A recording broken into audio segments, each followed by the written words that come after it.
Hey, this is Chuck from Presscheck Training and Consulting, and today I want to talk to you guys about something that's near and dear to my heart. It's affectionately known as the flinchies. Flinching is a physiological response to neural input to your brain, and it does not affect all shooters, and it does not affect all shooters the same way. I have been affected by recoil anticipation flinch to various degrees throughout my adult shooting career, and it is something that consistently ebbs and flows with my shooting, and that's based upon a bunch of different factors: how often I'm shooting, how often I'm dry firing, my equipment setup, the type of weapon and its trigger pull, whether it's a DASA gun, a striker fired gun, a single action only pistol.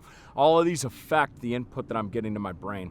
So we're going to discuss exactly what's going on in your head and how the flinchies occur. The flinchies are not a trigger jerk and should not be confused with a trigger jerk. Flinching is a pre-ignition movement of the pistol because your brain thinks that the gun is under recoil, but the gun has not yet fired, or at least the round has not left the barrel. So you are still able to pull your sights off of target prior to the bullet leaving the muzzle, based on this pre-ignition movement of your brain trying to counter the recoil. We'll talk about a couple of coping strategies. The thing that makes the flinchies hard and it makes it harder for instructors are several fold. First off, not every instructor has the flinchies. There are instructors that just are not affected by pre-ignition movement, and they're trying to teach people that are, but they have not really ever experienced or been afflicted with it whatsoever. So they tend to discount it, or their coping strategies don't work for you. Secondly is the fact that everybody's gun is different and everybody is processing this information differently. So after we talk about what is happening in your head, then we can talk about a couple of different coping strategies, and it's going to kind of be up to you as the individual shooter to kind of pick and choose through these different coping strategies like a smorgasbord and determine what minimizes pre-ignition movement of the firearm for you as the individual shooter. All right, guys, so let's jump right in. What are the flinchies and what is recoil anticipation flinch? Like, how does this happen? In simple terms, the best that I've been able to figure out is when you start pulling the trigger, at some point the resistance of the trigger against your trigger finger has a certain feel to it, and your brain initially doesn't understand the cause and effect. And if any of you guys have ever taken a first-time shooter ever, your wife or your girlfriend, your son, whatever, and this is what kind of proves my theory. If you place a loaded gun down on that table and you give them the full spiel about the 8 fundamentals, and this is what your front sight should look like, and this is what your focal stuff should be, this is how your grip should be. If you do all of those things and you have a good attentive student, they're gonna pick up the gun and fire an X-ring the first round.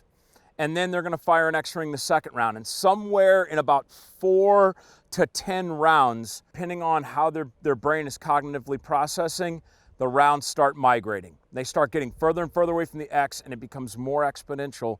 And they're going out, and now you're completely out of the black, and they're firing 2 feet away from the X-ring. And this all occurs in the first magazine of this shooter's entire career. How did they go from perfect as a result of your perfect instruction to complete 2-foot misses at 7 or 10 yards? And the answer to that is their brain has figured out the process. The brain has now, in this 4 to 10 round mark, it is determined that when they feel this tactile pressure of the sear starting to go on their striker fired pistol, on the pad of the finger, it sends a neural pathway up to the brain that says, hold on, man, we're about to have a controlled explosion in here. And the brain's like, I don't like a controlled explosion. Controlled explosion ain't cool at all. I need to keep this gun from bucking out of my hands. And it starts an aggressive downward motion with the wrist. And it is that downward motion of countering the recoil of the firearm that is what is driving the bullet low and left, because it hasn't left the barrel yet. The brain is getting ahead of the process, and it's mitigating the recoil before the recoil has actually happened. I've fired hundreds of thousands of rounds or more in my life, and this still affects me to some level or another. So obviously, if it is the tactile pressure at a certain stage of your trigger that is causing this, we can see how a single action only versus a striker fired pistol versus a double action only pistol, how these all have the potential to give more or less input to the brain at any given time. The good news is that none of the tactile input that is causing recoil, anticipation, flinch is occurring at the support hand. So if you have both hands on the gun, the breaking of the wrist is only occurring on the firing hand because your brain's smart, but it ain't that smart. The brain hasn't figured out both hands are actually on the firearm and tried to mitigate recoil by breaking this wrist as well. It's only breaking the firing wrist. So with the non-firing hand being totally disconnected from these neural pathway transmissions going back and forth, it's your ringer. So you'll hear this argument on the internet about trigger prep is stupid, it's all about support hand grip and blah, blah, blah, blah, blah. And I go to the little meme of the Asian girl and she says, why can't we have both? Why can't we mitigate some of the messages going to our brain that are gonna initiate the movement in the first place with proper trigger control and have our support hand grip there to catch us if we fail? So what happens is with a proper support hand grip, if you've got the gun locked in, it's like shooting off of a sandbag. So as you start this crazy wonky movement with your shooting hand that's throwing rounds completely off target, you have a catcher's mitt here. And the support hand grip is preventing your wrist from going as far off target. So with a proper support hand grip, if the flinchies hit you hard, you might go from the X ring out into the 8. But if you had a very weak support hand grip, or heaven forbid you're shooting one hand only, now there's nothing there to catch you. You have no safety net, and so the gun's going all the way. And now you're looking at 5-ring hits or worse, completely off target, depending on distance and shooter and a myriad of other factors. Some of the coping strategies that I'm going to talk about, they're not practical in combat speeds at full execution. They're a crawl, walk, run methodology where you're isolating the problem and preventing it at slower speeds. And then once you get into complex problem solving, it's kind of all running as RAM in the background, and it's not, you're not consciously thinking about it, you're just doing it at that point. Okay, so one of the coping strategies that I use when I'm trying to practice for slow fire, and this is for my most precision accuracy shots, shots at further distances, shots with really, really small impact areas, things of that nature. And this should not be confused with shooting good enough or acceptably based upon a certain distance. If I'm trying to hit an A zone with multiple rounds, like say in a bill drill, I'm absolutely going to be slapping my trigger, holding on and gripping the gun and just slapping the heck out of that trigger, because that's what you need in order to be able to perform at speed up close. We're talking about the consequences of this movement having a much, much greater effect. And also in the event that you lose your catcher's mitt or your safety net. If I'm forced to fire support hand only or strong hand only shots, and I lose that ability to place a crushing vice-like grip on that firearm, any movement of that wrist, there's nothing to stop it except for you noticing it in your sights and commanding yourself to stop it. And that process is called porpoising. When you're diving the barrel down, you're seeing your sight or your red dot leave the target, you're catching it, correcting your sights, and then continuing your trigger pull. Porpoising is kind of like a mid-road. You've got full flinchies. Now you have porpoising, which is showing that you're taking the blinders off and you're seeing what is going on in real time, and you want to stop it, but you're not preventing it. The action is still happening. Porpoising is a reaction to flinchies. Different triggers have different ranges of motion, and they have different pounds and ounces of pull. So I'm going to refer to the process of firing as 100%. At 0, the trigger is at rest and your finger is not touching it, 0%. At 100%, the gun is firing. A trigger prep, or the concept of prepping a trigger, is one where you are trying to apply a certain amount of percentage so that you have less travel and or pressure to make the gun go bang. And the problem with us as shooters is we will start to take slack out of a trigger, and we will apply maybe 50 to 60% of the total pressure or travel required to make the gun go bang, but we think that we are at a higher level of press. So you're at 50% and you think that you have the gun at 90% until it's going to go bang. So when you apply 10 more percent, now your brain thinks you're at 100 and it starts the forward motion of your wrist, but you're not at 100%.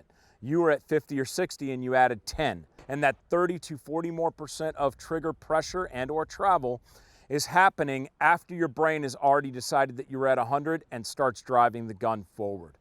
So a consistent dry fire regimen where you are applying pressure and travel to the trigger that is taking you from 0 to as close to 99 as you can get creates less travel and pressure on the back end and therefore less time for the weapon to discharge. Think about it like if you are leaning up against a heavy object and you're trying to push it over. If I am up against the object and I start to apply force, it is going to fall over very soon. If I am standing 3 feet back from the object and then I say, push the object over now, there is a 3-foot rush into empty space where all of that movement is going forward, but nothing is actually happening. And that's what is occurring in your discharge of your triggers oftentimes, is you believe the gun is going to go off now, but the gun goes off 5 or 10 thousandths of a second later, and your wrist is breaking the entire time. The longer that gap in time, the further off of the X the gun is moving once your brain has decided the gun is firing at that moment. Practicing going from 0 to as close to 99% as you can is going to give you less of that gap on the backside, less travel off of the X before the bullet leaves the barrel. There's no way to get to 99 unless you go to 104 or 110 or 117. So trigger prep is one of these drills that you have to practice on live fire where you are in a safe area and you allow yourself to have the weapon discharge early. If you are practicing trigger prep as part of a presentation, the gun must discharge early on some of those repetitions, or else you're not getting as close to 100% as you possibly can. So you have to allow for an early discharge of the weapon. And the way that you do that is you're just ensuring proper alignment prior to initiating your trigger preparation of the pistol. We're going to practically show the trigger preparation progression. I've chosen to use Gen 4 Glock 19 for this demonstration due to the fact that the striker-fired pistol's got more physical travel, so it'll be easier for the audience to actually see what I'm talking about. This is a stock trigger. It's heavier than I like to shoot in my pistols. The more input to your finger in terms of pounds of pressure and resistance, the more input your brain is going to get to make a decision to start moving the gun early. So as a general rule, people that have really bad recoil anticipation flinch tend to shoot weapons that have lighter triggers better. So as a stock Glock pistol, this thing is probably in the 5.5 pound range on its trigger pull. So obviously my grip is not going to change. I'm still going to have a very aggressive grip on the handgun, but I have to figure out when and where this trigger is going to break. And in order for me to do that, I need to get lined up on the target exactly where I want to be, and then I just start pulling the trigger to the rear. While I'm talking to you guys right now, this gun is going to the rear.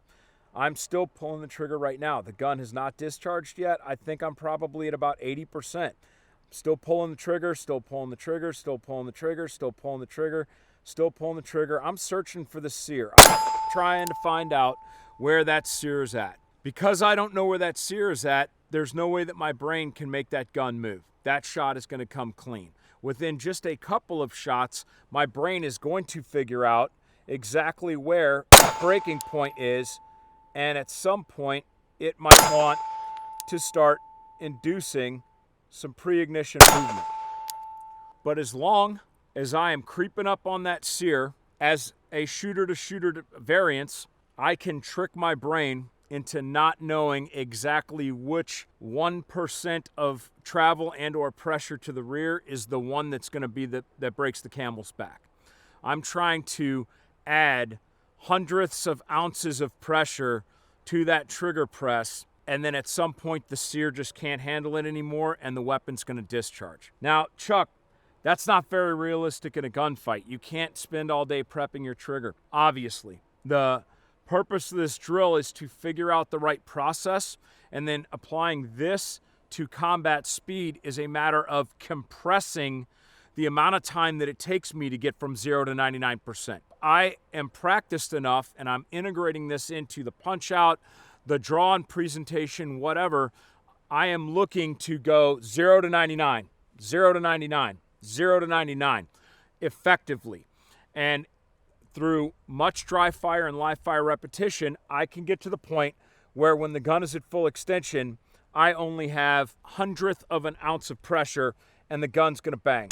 And there's no way that the gun has time to move during that time.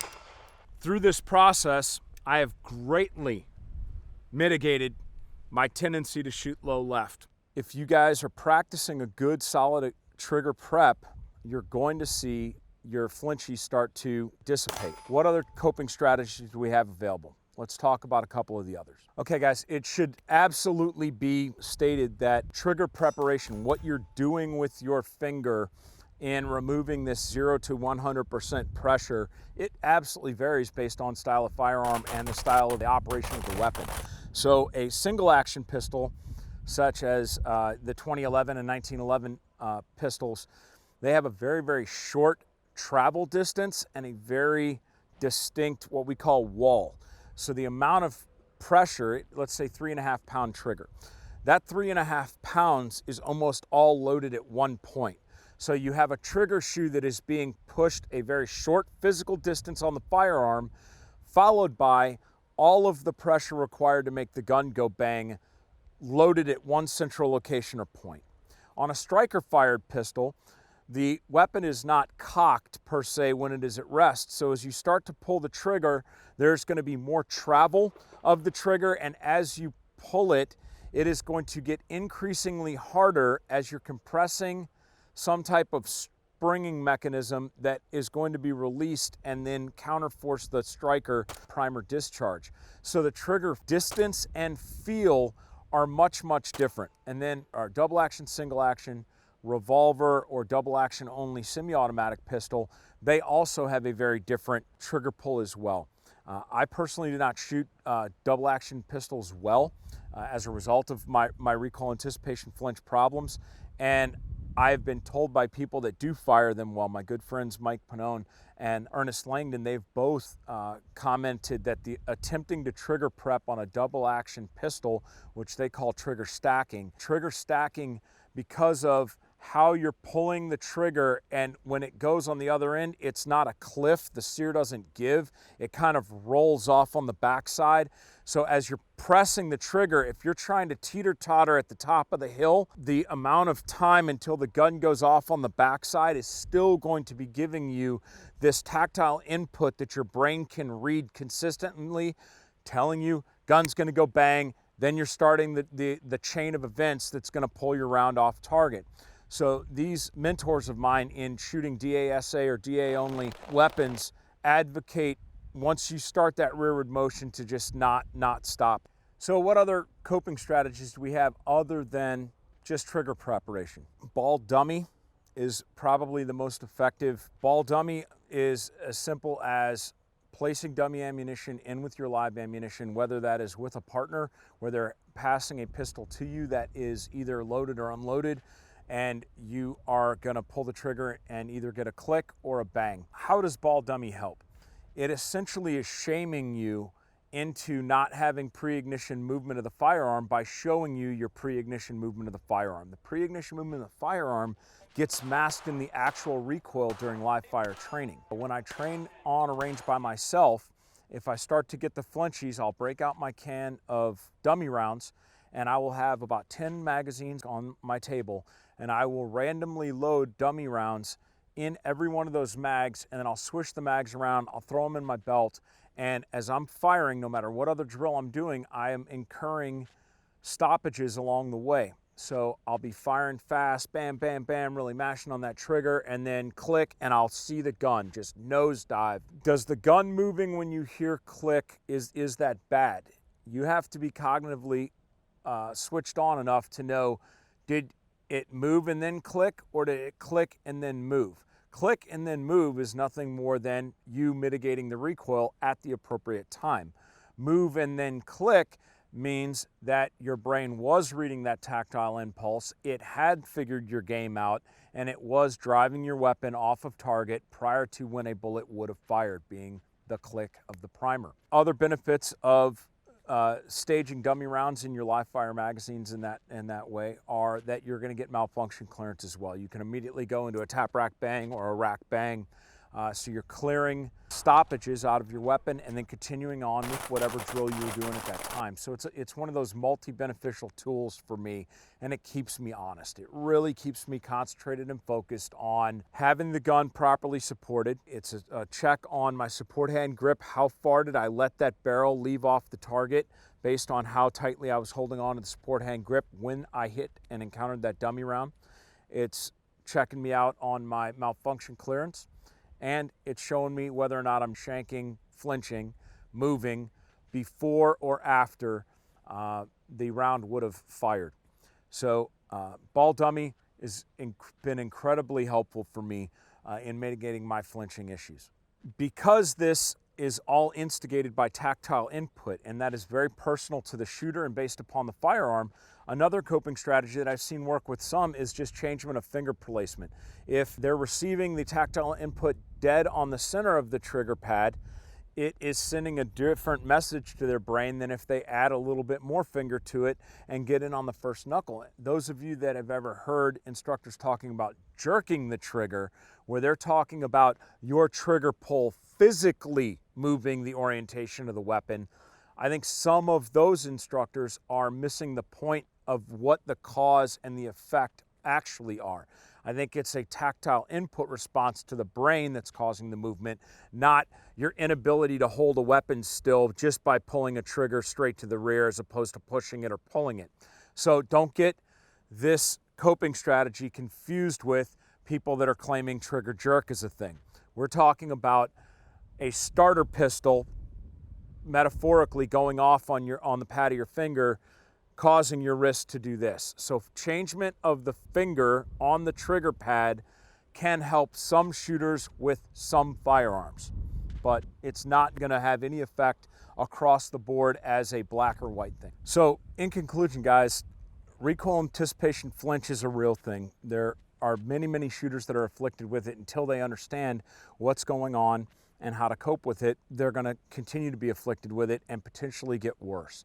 Every repetition that recoil anticipation flinch goes untreated is further locking that neural pathway down and reinforcing it. Practice essentially making permanent. We know that something going on with the man-machine interface is cueing your brain into when it thinks the weapon is going to discharge and it is acting before the actual discharge occurs. We know that that is happening. How it manifests itself is shooter to shooter dependent, and what that catalyst tactile impulse is shooter to shooter dependent. So your coping strategy is going to be your coping strategy. I've thrown a couple suggestions out there, but you have got to get out on the range, you have to conduct live fire training, and you've got to seek out some good professional instruction to assist you if you are unable to mitigate the effects of recoil anticipation flinch on your firearm training.